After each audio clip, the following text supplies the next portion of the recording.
இந்திய நாடாளுமன்றமே இன்றைக்கு போர்க்களம் போல மாறி இருக்கிறது. போர்க்களம்னா போர்க்களமாகவே மாறி இருக்கிறது. காரணம் பாஜக அமைச்சர் சொன்ன ஒரே ஒரு ஒற்றை வார்த்தை. யாரை பார்த்து? தமிழ்நாட்டு மக்களை பார்த்து, தமிழ்நாட்டு எம்பிக்களை பார்த்து. தமிழ்நாட்டு மக்களால் தேர்ந்தெடுக்கப்பட்ட எம்பிக்களை நாகரிகமற்றவர்கள், பண்பாடற்றவர்கள், ஜனநாயக விரோதிகள் என்று பசை மாறி தூற்றி இருக்கிறார் பாஜக அமைச்சர். இதுக்கெல்லாம் நியாயமா அண்ணாமலை, டேய் நீ எல்லாம் தமிழ்நாட்டுல இருக்கிறதே வெக்க கேடுறா. ஒட்டுமொத்த தமிழ்நாட்டு மக்களையும் அவமானப்படுத்தக்கூடிய விதத்துல ஒருத்தர் பேசுறாரு. நீ உங்க அமைச்சர் பேசுறாரு, நீங்க எல்லாம் அத வேடிக்கை பார்த்துட்டு இருக்கிறீங்க.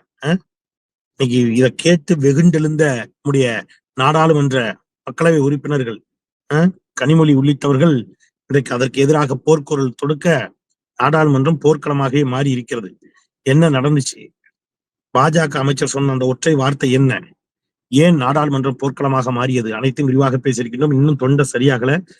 கன்னியாகுமரி கூட்டத்தை முடிச்சுட்டு, விளவங்கூட கூட்டத்தை முடிச்சுட்டு அடுத்தது திருவையாறு கூட்டத்திற்காக போவதற்காக ரயில் நிலையத்திற்கு வந்திருக்கிறேன். இருந்தாலும் ரயில் நிலையத்திற்கு இந்த ரயிலுக்கு இன்னொரு 15 நிமிஷம் இருக்கு. அந்த டயத்துல இந்த விஷயத்தை உங்களுக்கு பதிவு பண்ணிடுவோம் அப்படிங்கிறதுக்காக கார்ல இருந்தே பேசிட்டு இருக்கிறேன்.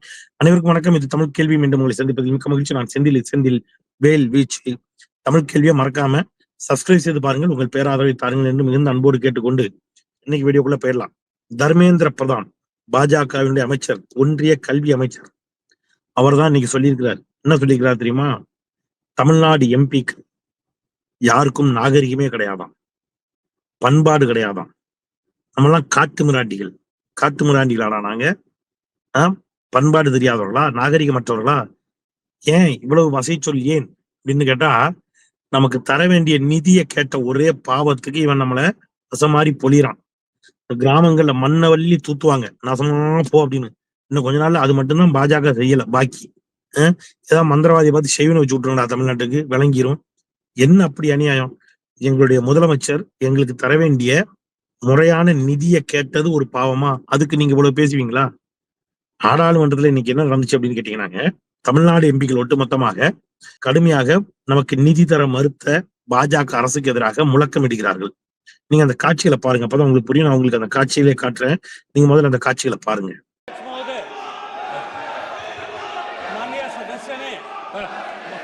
धन्यवाद करना चाहता हूं कि उन्होंने देश के ऐतिहासिक महत्व की धरोहरों के संरक्षण को लेकर के ये महत्वपूर्ण प्रश्न आप सुनिए, सदन के पटल में लाने के लिए रखा है। आपके माननीय सदस्यों को मैं प्रश्न बोलने का मौका दिया। பாத்துட்டீங்களா? ஜனநாயக ரீதியில் தங்களுடைய எதிர்ப்புகளை பதிவு செய்கிறார்கள். உடனே தர்மேந்திர பிரதானுக்கு கோவம் வருது. தர்மேந்திர பிரதான் பேசும்போது என்ன சொல்றாரு? அவங்க யாரும் என்ன கிடையாது, பண்பே இல்லாம நடந்து கொள்கிறார்கள். தமிழ்நாட்டு மாணவர்களின் கல்வியை நாம நாசம் ஆக்குறோமா என்றா? நாங்களாடா கல்வியை நாங்க நாசமாக்கி இருந்தா இன்றைக்கு இந்தியாவிலேயே தமிழ்நாடு கல்வியில் முதன்மை மாநிலமாக வந்திருக்குமா?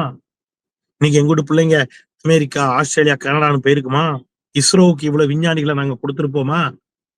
இங்க இருந்துட்டு அவரீங்க நாங்க எங்க பிள்ளைங்களுடைய கல்வியை நாசமாக்குறோமா?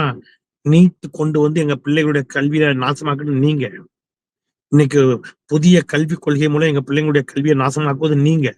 தர்மேந்திர பிரதான் சொல்றாரு, நமக்கு நம்ம பிள்ளைங்க மேல அக்கறை இல்லையா, இவங்களுக்கு தான் அக்கறை இருக்குதான் அப்படின்னு சொல்லி நம்மை பார்த்து நாகரிகமற்றவர்கள்னு சொன்ன உடனே ஒட்டுமொத்த நாடாளுமன்றத்தில் இருக்கக்கூடிய தமிழக எம்பிக்களும் கொதித்து எழுந்து விட்டார்கள். உங்களுக்கே அதை பார்த்தா ரத்தம் கொதிக்கும். நான் ஏன் இவ்வளவு தொண்டை வலியோட இப்ப ட்ரெயினுக்கு போற அந்த 15 நிமிஷத்துல இதை பேசுறேன்னா எனக்கு பார்த்து பிபி ஏறிடுச்சு. நீங்க தர்மேந்திர பிரதான் பேசியதை கொஞ்சம் பாருங்க.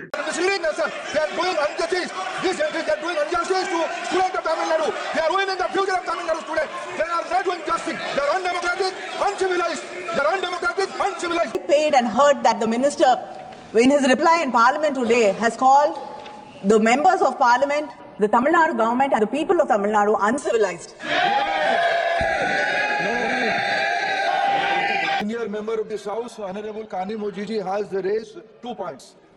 On one point, she raised, I mentioned a word which I should not use regarding on the members of my Tamil Nadu, on the government of Tamil Nadu and people of Tamil Nadu. Let us not mix. I have not. Let me first withdraw my word. If it hurts my word to anybody, I withdraw my words. I don't have an issue on that. பாத்துட்டீங்களா? இதான் அவர் பேசுனது. இப்ப நாடாளுமன்றத்துல பெரும் அமளி வெடிக்கிறது. நம்முடைய கனிமொழி அவர்கள் போர் குரல் எழுப்புகிறார்.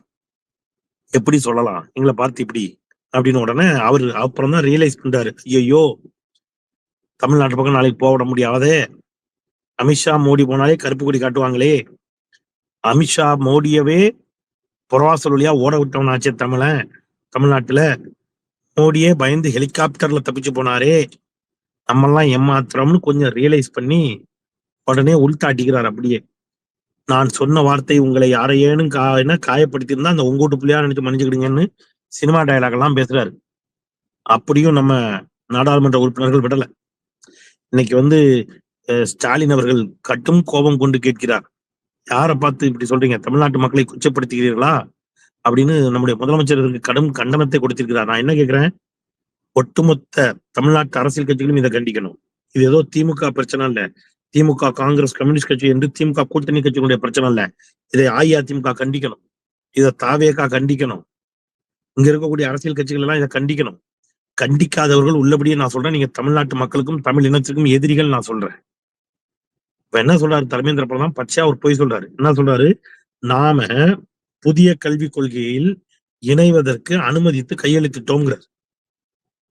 பல முறை சொல்லிட்டோம், பல மேடைகளை எடுத்து சொல்லிட்டோம், ஆதாரங்களோ எடுத்து காட்டிட்டோம். இல்ல நாங்க எந்த இடத்துலயும் அப்படி செய்யல. நம்ம முதலமைச்சர் என்ன சொன்னாரு, ஒரு கமிட்டி அமைக்கிறோம்னு சொன்னாரு. ஒரு கமிட்டி அமைக்கிறோம், அந்த கமிட்டியின் பரிந்துரையின் அடிப்படையில் அந்த கமிட்டி இதை ஏத்துக்க சொன்னா ஏத்துக்கிறோம், இல்லைன்னா நிராகரிக்கிறோம்னு சொன்னோம். அந்த கமிட்டி சொல்லிடுச்சு, இதை ஏத்துக்காதீங்கப்பா, இதை ஏத்துக்கிட்டீங்கன்னா நம்ம பிள்ளைங்களுடைய கல்வி கனவு நாசமா போயிடும், எதிர்காலம் பாழா போயிடும்னு சொன்ன உடனே நாங்க வேண்டான்ட்டோம். இதுக்காக நீ நிதியை நிறுத்தி வச்சிருக்கிற. ஏன் நாங்க வேண்டாம்னு சொன்னோம், ஏன்னா நீ அந்த புதிய கல்விக் கொள்கையில 3ஆம் கிளாஸுக்கு பப்ளிக் எக்ஸாம், 5ஆம் கிளாஸுக்கு பப்ளிக் எக்ஸாம், 8ஆம் கிளாஸுக்கு 10ஆம் கிளாஸுக்கு 2 பப்ளிக் எக்ஸாம் என்று வைத்து எங்கள் பிள்ளைகளை படிக்க கூடாதுன்னு நீ சதி திட்டம் தீட்டுற. அதனால நாங்க அதை வேண்டான்னோம். நீ இதுக்காக எங்களுக்கு தர வேண்டிய 2000 கோடி ரூபாய்க்கு மேல உள்ள கல்வி நிதியை நீ வச்சுக்கிட்டு தரமாட்டேன்னு சொன்னா நான் என்ன கேட்கிறேன், நான் இப்ப இந்த போற இடங்கள்லாம் மேடைகள்ல அதான் ஒரு கேள்வி கேட்டேன்.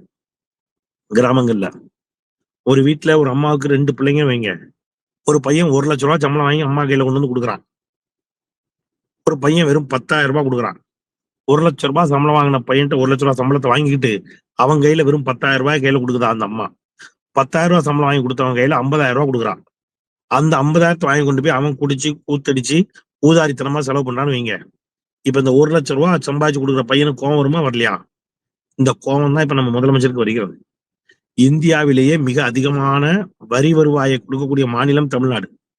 ஆனா நமக்கு ஒன்றிய அரசு கொடுக்கறது இதுக்கு உண்டு கொஞ்சமா. அதை ஏன்னு கேட்டா நம்மள இந்திய விரோதி, நீ தேச விரோதி மாதிரி பேசுறேங்கிறான். சரிடா, எங்களுக்குன்னு ஒதுக்க வேண்டிய கல்வி நிதியவாடு தாடா அப்படின்னா அதுக்கு 1008 கண்டிஷன் போடுறேன். மும்மொழி கொள்கைங்கிற மும்மொழி கொள்கை நீங்க ஆட்சியில இருக்கிற மாநிலத்திலேயாவது இருக்குதான்னு கேட்டா இல்ல. சரி, மும்மொழி கொள்கையை படிச்சவனா உருப்பட்டுக்கலாம் டேட்டா இருக்கா? இல்ல. திருப்பி திருப்பி திருப்பி திருப்பி இதை எத்தனை வாட்டி கத்துறது, எங்களுக்கு தொண்டை வலிக்குதுடா. எத்தனை வாட்டி இந்த கேள்வி எல்லாம் கேட்டாச்சு. இத நாடாளுமன்றத்துக்கு எதுக்கு நாங்க உறுப்பினர்களை தேர்ந்தெடுத்து அனுப்புறோம்? நாடாளுமன்ற உறுப்பினருடைய வேலை என்ன? இதெல்லாம் கேட்கறது தானே. இதை கேட்ட பாவத்துக்கு அதுக்கு என்ன அதிமுக எடப்பாடி பழனிசாமி தலைமையில் இருக்கக்கூடிய அஇஅதிமுக எம்பிகளா இதுக்கு முந்தின காலத்துல நீங்க என்ன சொன்னாலும் மண்டைய ஆட்டிட்டு சிஏவுக்கு ஆதரிப்பு, அப்படியா புத்தலாக்கு ஆதரிக்கிறது, சுயமாக சிந்தித்து முடிவெடுக்கக்கூடிய எம்பிக்கள், சமூக நீதி பார்வை கொண்டவர்கள் கேட்கத்தான் செய்வாங்க. அல்ல இது பாஜகவுடைய இந்த போக்கு என்பது தமிழ்நாட்டிற்கு மிகப்பெரிய ஆபத்தை விளைவிக்கக்கூடிய போக்காக இருக்கிறது. தமிழ்நாடு பாரதிய ஜனதா கட்சி இந்த ஒன்றிய பாஜக அரசுக்கு ஆதரவளிக்கணுங்கிற ஒரே காரணத்துக்காக சொந்த மாநில மக்களுக்கு எதிரான நிலைப்பாட்டை எடுத்திருக்கிறது. கையெழுத்து இயக்கங்கிற பேர்ல பிஸ்கட்டை கொடுத்து கையெழுத்து வாங்கி ஊரை ஏமாத்திட்டு இருக்கீங்க. நாங்க இதுவரைக்கும் வைத்த எந்த கேள்விகளுக்கும் உங்ககிட்ட பதில் இல்லை. மும்மொழி கொள்கை, ஜாப்பனீஸ் படிக்க முடியுமா? ஜெர்மன் படிக்க முடியுமா? கொரியன் படிச்சுக்க முடியுமா? ஒரு குழந்தை விரும்புனா முடியாது. ஏன் இந்திய மொழிகள்லயே ஒரு குழந்தை பெங்காலி படிக்கணும் விரும்புது, முடியுமா? மராட்டி படிக்கணும் விரும்புது, முடியுமா? பண்ண மாட்டீங்க. நீங்க ஹிந்தியை மட்டும்தான் சொல்லிக் கொடுக்க போறீங்க. ஹிந்தி வழியாக சமஸ்கிருத திணிப்பிற்கு நீங்கள் அடிகோலுகிறீர்கள். 2345 கோடி ரூபாய கடந்த 10 ஆண்டுகள்ல சமஸ்கிருதத்துக்கு மட்டும் ஒதுக்கீடு செய்திருக்கிறது பாஜக அரசு. ஆனா செம்மொழியாம் தமிழ் மொழிக்கு வெறும் 161 கோடி ரூபாய். யாரை ஏமாத்துறதுக்கு இது? அரௌண்ட் 160 கோடி ரூபாயை தமிழுக்கு ஒதுக்கி விட்டு 2345 கோடி ரூபாயை சமஸ்கிருதத்துக்கு ஒதுக்கி இருக்கக்கூடிய இந்த பாஜக கேள்வி கேட்டால் அது காட்டுமிராண்டித்தனமா? ஜனநாயக விரோதமா? என்ன நடக்குது இந்த நாட்டுல? இப்ப இங்க இருக்கிற மற்ற கட்சிகள், இப்ப அஇஅதிமுக ஆட்சி காலத்துல இதே மாதிரி பிரச்சனை வந்த போது திமுக தோழமை கட்சிகள் அஇஅதிமுக எல்லாம் பிரிச்சு பார்க்கல, தமிழ்நாடு என்று ஒன்றுபட்டு நின்று சண்டை போட்டோம். ஆனா இன்னைக்கு என்ன நடக்குது? இதுக்கு விஜய்கிட்ட இருந்து ஏதாவது கட்டளை அறிக்கை வருமா எனக்கு தெரியல. நாகரிகமாக பேசுங்கள் அப்படின்னு விஜய் எல்லாருக்கும் உத்தரவிட்டதாக அவர்கள் கட்சிக்காரங்க சொன்னாங்க. இன்னைக்கு ஒரு தங்கை பேசுகிறார் அவ்வளவு கண்ணிய குறைவாக. ஒன்றிய அரசை ஏத்து இது மாதிரி ஏதாவது பேசுவீங்களா? அப்ப இவங்க எல்லோருக்கும் ஒரே இலக்கு, இந்த மாநிலத்தை எப்படியா நாசமாக்கணும், தமிழ்நாட்டை, அவ்வளவுதான். எனவே இதை நாம் புரிந்து கொண்டு உணர்ந்து கொண்டு நகர வேண்டிய தருணமும் தேவையும் இது என்பதற்காகத்தான் இந்த பயணத்திற்கு இடையில இவ்வளவு எச்சு முழுங்கினாலே தொண்டை வலிக்குது. அந்த தொண்டை வலிக்கு இடையில இன்னைக்கு இந்த வீடியோவை நான் உங்களுக்காக பதிவேற்றுவதற்காக வந்தேன். நாடாளுமன்றத்தில் நடந்த இந்த அமளியை நீங்களும் பார்த்திருப்பீர்கள். தர்மேந்திர பிரதானுக்கு என்னுடைய மிக வன்மையான கண்டனங்களை நான் பதிவு செய்கிறேன். உங்களை போல நாக்பூர் அடிமைகள் அல்ல தமிழ்நாட்டு எம்பிக்கள். அவர்கள் பெரியாரின் வழியில், அண்ணாவின் வழியில், கலைஞரின் வழியில் சுயமரியாதை பாதையில் வந்தவர்கள். நாங்க அவங்களை தேர்ந்தெடுத்து அனுப்பியிருப்பதே எங்கள் சார்பாக கேள்விகள் கேட்கத்தான். தர்மேந்திர பிரதான் அவர்களே, நீங்கள் உங்கள் நாவை அடக்கி கொண்டால் அது உங்களுக்கு நல்லது. இல்லை என்றால் ஒட்டுமொத்த தமிழ்நாடும் உங்களுக்கு எதிராக திரண்டெழும் பெரும் போராட்டத்தை நீங்கள் சந்திக்க வேண்டிய தேவை ஏற்படும் என்பதை உறக்கச் சொல்லி ஒன்றுபட்டு நிற்போம், தமிழ்நாட்டின் உரிமைகளை காப்போம் என்று சொல்லி விடைபெறுகின்றேன். குரலற்றவர்களின் குரலாய் நான் செந்தில். மீண்டும் ஒரு முறை தமிழ் கேள்வியை சப்ஸ்கிரைப் செய்து பாருங்கள் என்று கேட்டு விடைபெறுகின்றேன். நன்றி.